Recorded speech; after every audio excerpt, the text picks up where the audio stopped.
السلام علیکم، امید ہے میرے تمام بھائی سب خیریت سے ہوں گے۔ تو آج میں آپ کو بتاتا چلوں کہ ہمارے علاقے میں ایک بہت ثقافتی میلہ جو بیلوں کا جلسہ ہوتا ہے وہ ہے۔ تو مجھے انوائٹ بھی کیا گیا تھا تو مجھے جانا جا رہا ہے۔ تو اب میں جا رہا ہوں جلسے کی طرف۔ ثقافتی میلہ ہے، بیلوں کی دوڑ وغیرہ ہے، تو عوام کا بڑا جمع بھیڑ ہوگا اس پہ۔ تو وہاں پہ لوگوں کے ویڈیو وغیرہ بھی بنائیں گے، پوچھیں گے بھی بیلوں کی دوڑ کا، وہ بھی ریکارڈ کریں گے۔ تو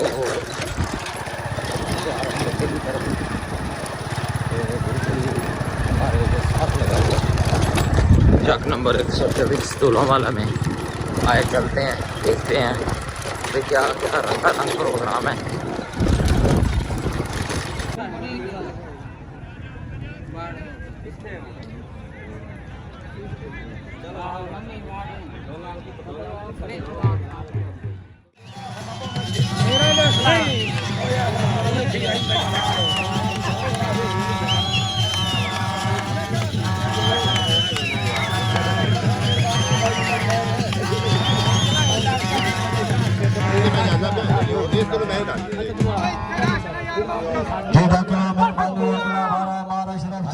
کیا بات ہے، بھی بڑی مہربانی چودھری محمد علیہ سرائی صاحب چودھری السلام علیہ جی، کیا بات ہے میرے آئیتے جلسے دے مہمان خاص جی۔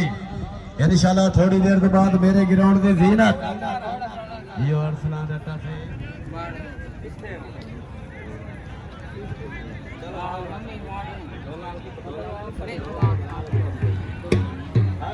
جلسے کی چیز جڑی ہے وغیرہ شروع ہے، اس تو بعد باقی دیکھتے ہیں دی صورتحال کہ ایک دوسرے تو مقابلے تے چل رہے ہیں، تے جڑا ونر ہوئے گا انہوں پگڑی تے کچھ پرائز کیش انعام ہوندے نے وہ دیتے جانے۔ 80,000 روپے جڑا نا کیش پرائز ہے، ایک پگڑی جڑی ہے دتی جاندی نے۔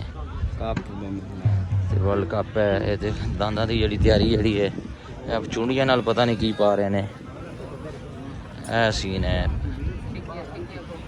کہ دیکھنا نا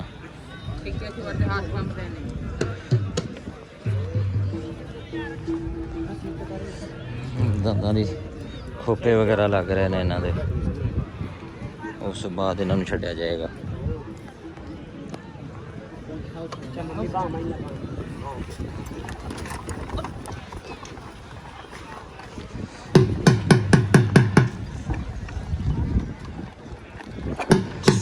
دانداں دی نسائی شروع ہو گئی ہے۔ انہاں دا تماشا دکھانے ہیں بھی یہ کی کر دے رہے ہیں،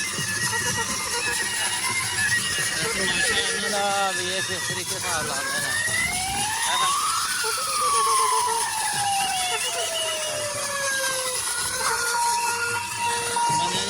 باہر ہو رہی ہیں، اینا زور لا رہے ہیں۔